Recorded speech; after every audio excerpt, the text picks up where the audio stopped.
law arising from a criminal conspiracy to overturn the results of the 2020 presidential election in this state. The indictment includes 41 felony counts and is 97 pages long. Please remember that everyone charged in this bill of indictment is presumed innocent. Specifically, the indictment brings felony charges against Donald John Trump, Rudolph William Louis Giuliani, John Charles Eastman, Mark Randall Meadows, John Cheeseborough, Jeffrey Clark, Jenna Lynn Ellis, Ray Stallings Smith III, Robert David Cheeley, Michael A. Roman, David James Schaefer, Sean Micah Tresher Steele, Stephen Cliffgard Lee, Harrison William Prescott Floyd, Travion C. Cootie, Sydney Catherine Powell, Kathleen Austin Latham, Scott Graham Hall, and Misty Hampton, also known as Emily Misty Hayes. Every individual charged in the indictment is charged with one count of violating Georgia's Racketeer, Influenced, and Corrupt Organizations Act through participation in a criminal enterprise in Fulton County, Georgia, and elsewhere to accomplish the illegal goal of allowing Donald J. Trump to seize the presidential term of office beginning on January 20th, 21. Specifically, the participants in association took various actions in Georgia and elsewhere to block the counting of the votes of the presidential electors who were certified as the winners of Georgia's 2020 general election. As you examine the indictment, you will see acts that are identified as overt acts and those that are identified as predicate acts, sometimes called acts of racketeering activity. Overt acts are not necessarily crimes under Georgia law in isolation, but are alleged to be acts taken in furtherance of the conspiracy. Many occurred in Georgia, and some occurred in other jurisdictions and are included because the grand jury believes they were part of the illegal effort to overturn the results of Georgia's 2020 presidential election. The acts identified as predicate acts or acts of racketeering activity are crimes that are alleged to have been committed in furtherance of the criminal enterprise. Acts of racketeering activity are also charged as separate counts in the indictment against those who are alleged to have committed them.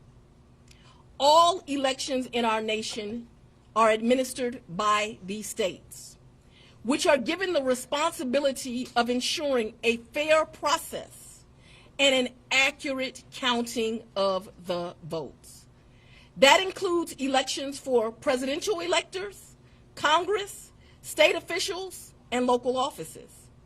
The state's role in this process is essential to the functioning of our democracy.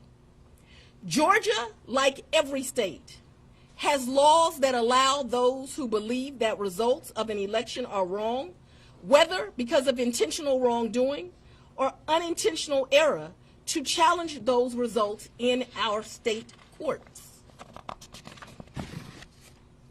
The indictment alleges that rather than abide by Georgia's legal process for election challenges, the defendants engaged in a criminal racketeering enterprise to overturn Georgia's presidential election result.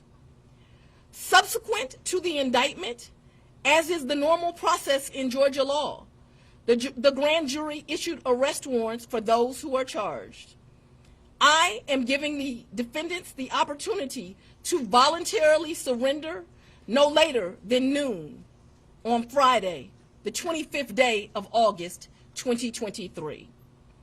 I remind everyone here that an indictment is only a series of allegations based on a grand jury's determination of probable cause to support the charges.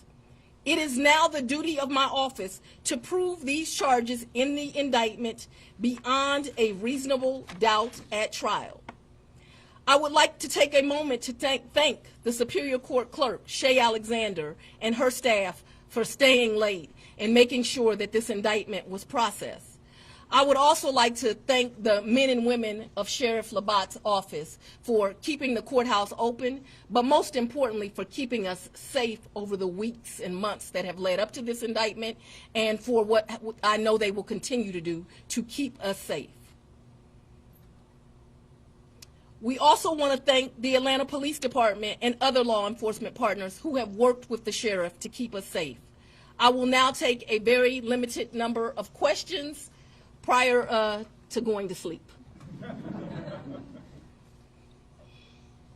go first. Madam District Attorney. If you don't mind, Surveil 11 to 11 alive. Quick question. Can you clarify in Georgia the mandatory minimum when it comes to RICO charges, whether it's servable by probation or how that might play out? The RICO charges has time that you have to serve, so it's not a probated sentence. Madam District Attorney, what's the timetable for the trial? What is the timetable for the trial? Yes. As you know, in this jurisdiction, trials are set by the judges, and so it will be the judge that sets the date of the trial. This office will be submitting a proposed scheduling order within this week. However, that will totally be at the discretion of the judge. And you want to be you're the fourth jurisdiction now to indict Donald Trump. You would be the fourth one to try him, or could you move it up? You want to be the first to try him? I don't have any desire to be first or last. I want to try him and be respectful for our sovereign states. We do want to move this case along, and so we will be asking for a proposed order that occurs a trial date within the next 6 months. Madam District Attorney, earlier today there was a fictitious document according to the Fulton County Courthouse office that was circulated online with charges against former President Donald Trump. That fictitious document matched exactly the charges that we now see in this indictment. Can you tell us more about that document leak? Because now you have the former president's lawyers who are saying that this is emblematic of a serious problem with your office. No, I can't tell you anything about what you refer to. What I can tell you is that we had a grand jury here in Fulton County. They deliberated till almost 8 o'clock, if not right after 8 o'clock. An indictment was returned. It was true billed, and you now have an indictment. I am not an expert on clerks' duties or even administrative duties. I wouldn't know how to work that system, and so I'm not going to speculate. Next question. Have you had any contact with the special counsel about overlap between these cases, and do you intend to try all of these defendants together? Do I intend to try the 19 defendants in this indictment together? Yes. And have you had any contact with the special counsel about the overlap between this indictment and the federal indictment? I'm not going to discuss our investigation at this time. I'm going to take. What do you make of the arguments made by former President Trump that this is a politically motivated indictment? I make decisions in this office based on the facts and the law. The law is completely nonpartisan. That's how decisions are made in every case. To date, this office has indicted, since I've been sitting as a district attorney, over 12,000 cases. This is the 11th RICO indictment.